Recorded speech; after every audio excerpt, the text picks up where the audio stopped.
Jason Dickinson says he feels good to go, so is he ready playing tonight? You know what I like about Jason Dickinson is he told me he was going to be good to go on Sunday. He'll be a coach's decision.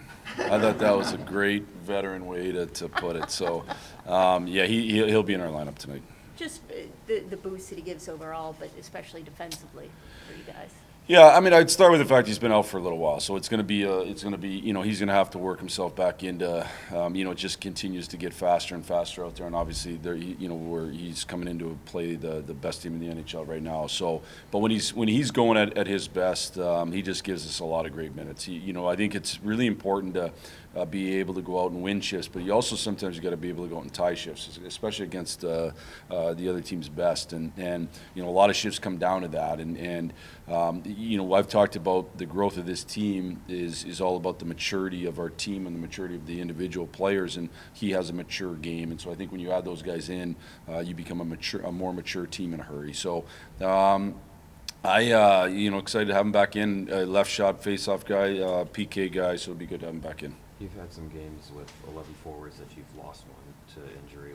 With Dickinson coming back and maybe being a question mark, do you think of going to 12? No, but we think of it all the time. Like, it's definitely a factor knowing that guys are, that if you lose one, you're down to 10, and that can get dicey.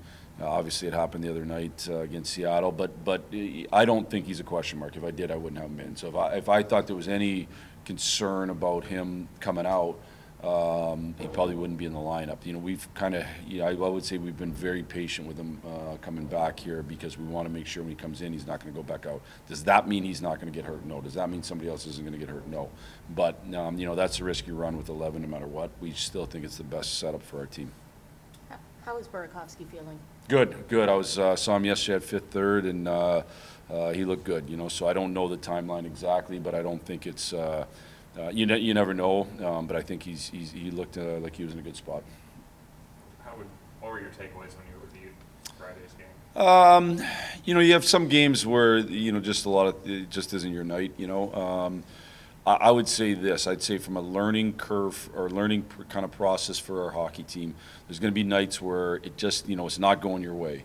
There's going to be nights where you don't feel great. And I think we've got a whole bunch of young players who are still getting accustomed to what is the NHL schedule. Not just back-to-back, but 3 and 4, 4 and 6, 14 games or whatever in the month and all that kind of stuff. And so I think as you bring young players in, they got to learn how to work through those nights when they don't feel great.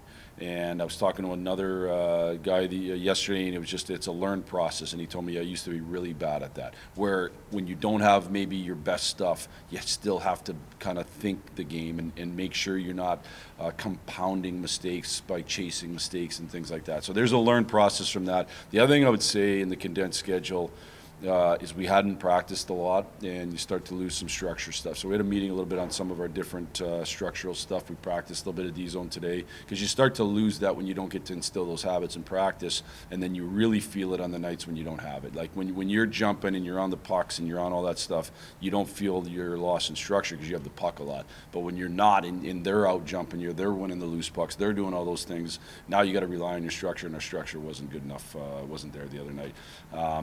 It's only one loss, though. It doesn't get magnified because it was by a certain amount of goals. It's one loss. Let's move on. Let's come play a good, real good team here today. How tough was this?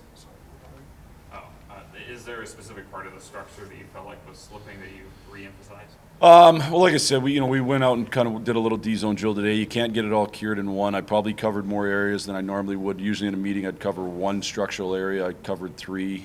But, without getting too into it, you start to leak a little bit of your details, a little bit, again, that I think you can rely on when you don't have your best stuff. I was just going to ask, how tough is it on you as a coach, knowing the mental grind and there's almost, is there anything you can do about it? You said they got to learn on their own. Like, what for years? I'm a huge believer in you got to learn by doing, and you kind of learn and you make mistakes, and it's kind of how I've raised my kids too. And you can tell them all you want until they kind of live it, and okay, yeah, I got to, and you start to make adjustments, and the really good players, make adjustments in that, and so.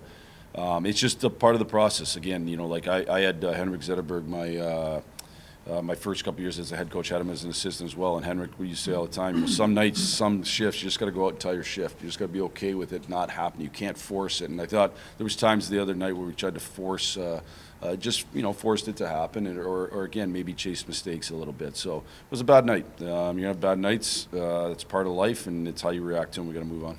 Any specific messaging going into this game defensively? I think certainly from my perspective, we want to go out and play our very best every night. Obviously they're one of the best teams in the league, but to me it doesn't change what the way we look at things internally, and our focus is on us much more so. We'll pre-scout them. We'll make sure they know their tendencies, which they a lot of our guys probably do. Maybe some of them don't, but most importantly, we're going to focus on our own team and just making sure our own game's in a good spot.